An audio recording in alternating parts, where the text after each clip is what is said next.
উল্লাস, কারো মনে সংস্কার, কারো ভয়, কেউ বা নিজের বুদ্ধি অন্য মানুষের কাছে বন্ধক দিচ্ছে, কেউ বা পরান্নভোজী, কেউ কৃপাপ্রার্থী, উমেদার, প্রবঞ্চক, কেউ ভাবছে রাজবস্ত্র সত্যি অতীব সূক্ষ্ম, চোখে পড়ছে না যদিও তবু আছে, অন্তত থাকাটা কিছু অসম্ভব নয়।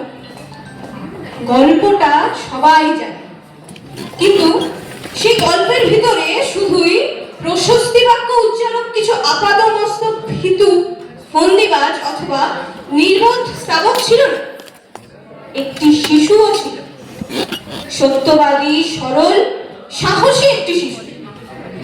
নেমেছে গল্পের রাজা বাস্তবের প্রকাশ্য রাস্তা, আবার হাততালি উঠছে মুহুর্মুহু, জমে উঠেছে স্তাবক বৃন্দের ভিড়। কিন্তু সেই শিশুটিকে আমি ভিড়ের ভিতরে আজ কোথাও দেখছি না। শিশুটি কোথায় গেল?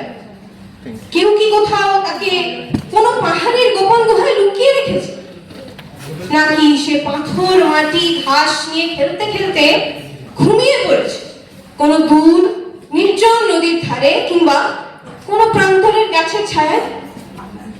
যাও, তাকে যেমন করেই হোক খুঁজে আনো। সে একবার এই উলঙ্গ রাজার সামনে নির্ভয়ে দাঁড়ায়।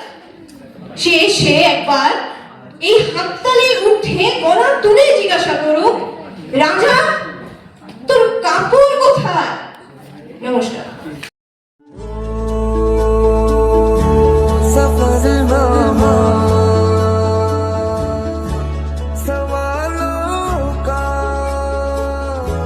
सफरनामा शुरू तुमसे खत्म तुम पे सफरनामा हो जिसे ढूंढा। ওলির কথা শুনে বকুল হাসে, কই তাহার মতো তুমি আমার কথা শুনে হাসো না তো। ধরার ধুলিতে যে ফাগুন আসে, কই তাহার মতো তুমি আমার কাছে কভু আসো না তো। ওলির কথা শুনে বকুল হাসে, কই তাহার মতো তুমি আমার কথা শুনে হাসো না তো। আকাশ পারে ওই অনেক দূরে, যেমন করে মেঘ যায় গৌরে। আকাশ পারে ওই অনেক দূরে, যেমন করে মেঘ যায় গৌরে। যেমন করে সে হাওয়ায় ভাসে, কই তাহার মতো তুমি আমার স্বপ্নে কভু ভাসো না তো। ওলির কথা শুনে বকুল হাসে, কই তাহার মতো তুমি আমার কথা শুনে হাসো না তো। চাঁদের আলোয় রাত যাই যে ভোরে, তাহার মতো তুমি করো না কেন ওগো ধন্য মোরে।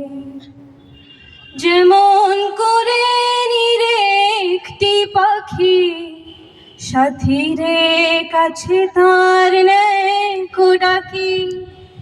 যেমন করে নিরে একটি পাখি সাথীরে কাছে তার নেকো ডাকি। যেমন করে সে ভালোবাসে, কই তাহার মতো তুমি আমায় কভু ভালোবাসো না তো। ওলির কথা শুনে বকুল হাসে, কই তাহার মতো তুমি আমার কাছে কভু আসো না তো।